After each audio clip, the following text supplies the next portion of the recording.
अरे, माझी गवळेवाडीची चुलत नंदूबाई आहे ना, ती काय घेऊन आली बघा ना, चक्क ताजे-ताजे करवंदे, ते पण पिशवी भरून. अहो, आपली डोंगरची काळी मैना, त्याने स्वतः डोंगरावरती जाऊन तोडलेले होते आणि सोबत त्याने ताजे-ताजे आंबे पण आणलेले होते. गावाला आल्यापासून आंबे खूप खाल्लेत बरं का. मग काय दुपारची चांगली झोप लागलेली होती. झोपून उठली तर नंदूबाई आली. मग त्यांच्यासाठी गरमागरम म्हणजे सासूबाईसाठी, नंदूबाईसाठी छान असा गरमागरम चहा बनवला, सोबत बिस्किटंसुद्धा दिली. मी विचार केला थोड्या वेळानं चहा प्यावा, झाडलोट आणि दिवाबत्ती करून, पण कसलं एवढं करता करता मला पाक सांजेपाराचं टायमिंग झालं.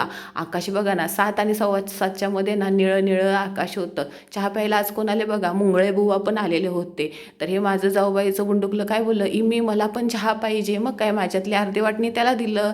मग चहा संध्याकाळचं जेवणाचं वेळ झालेली होती. सासूबाईंनी चवळे सोलून ठेवलेले होते. अहो ते नाही का सासरे बुवा गेलेले शेडगेवाडी फाट्यावर बाजारला, तिथून आणलेले होते. अरे, कोणी कोणी मला यूट्यूबला फॉलो नाही केलं, लवकरात लवकर करा. अहो, आपल्याला सिल्वर बटन पाहिजे का नाही. आणि ज्यांनी कोणी इंस्टाग्रामला नीलम कोंबडेला फॉलो नाही केलं, त्यांनी पण पटकन करावं. या कधीतरी, आओ पधारो हमारे देश. चला आज मस्तपैकी चवळं बनवूया. पण कांदा टोमॅटो चिरायचा लय वैताग येतो बरं का. सटाफटा कांदा टमाटर चिरलं. आता मला माहिती आहे, मी व्हिडिओ टाकले की सगळेजण रेसिपी विचारतात, म्हणून म्हटलं आज रेसिपी पण सांगावी आणि व्हिडिओ पण टाकावा.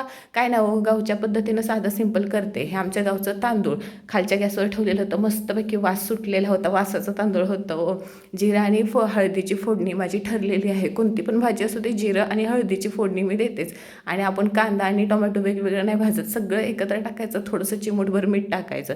हे भाजते बारीक गॅसवर ठेवलं तोपर्यंत तुम्हाला बाहेर काय चाललंय सांगतो. ह्यो माझा पिंडुकला शेट, आपला दक्षिवो, गावाला आल्यापासून मज्जाच चालले. बेडवर झोपायचं, समोर TV चालू, स्वामी माझ्याकडे बघून हसत होते आणि हे बुंडुकलं इकडं तिकडं पळत होतं. सासूबाई शेजारच्या वंदना आईच्या घरात गेलेले, त्यामुळे सासरे भाऊ आवाज देत होते. आणि हो, मला आज पानाचा विडा आलाय. कसला? उद्या सुहासिनी जेवण आहे ना, मग मला तिकडे जायचं आहे उद्या. मग उद्या तुम्हाला सुहासिनी जेवणाचा व्हिडिओ बघायला भेटेल.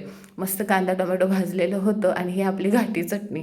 जास्त नाही टाकत, कारण का सासरे भावांना तिखट नाही आवडत, म्हणून 1.5 चम्मचच टाकले.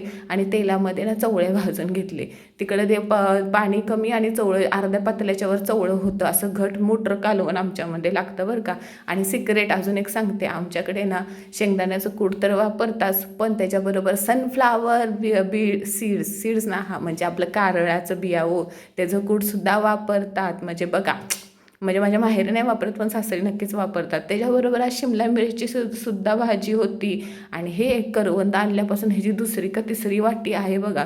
ओरडली, म्हटलं जरा कमी कर, पोटात दुखेल वगैरे. तर ह्याचं नाटकी बघा किती आहे ते. एक वाटीवर करवंद धुवून घेतली आणि गेला खायला. तर ही अशी काहीतरी माझी गावची वाडीची संध्याकाळ होती. बाय.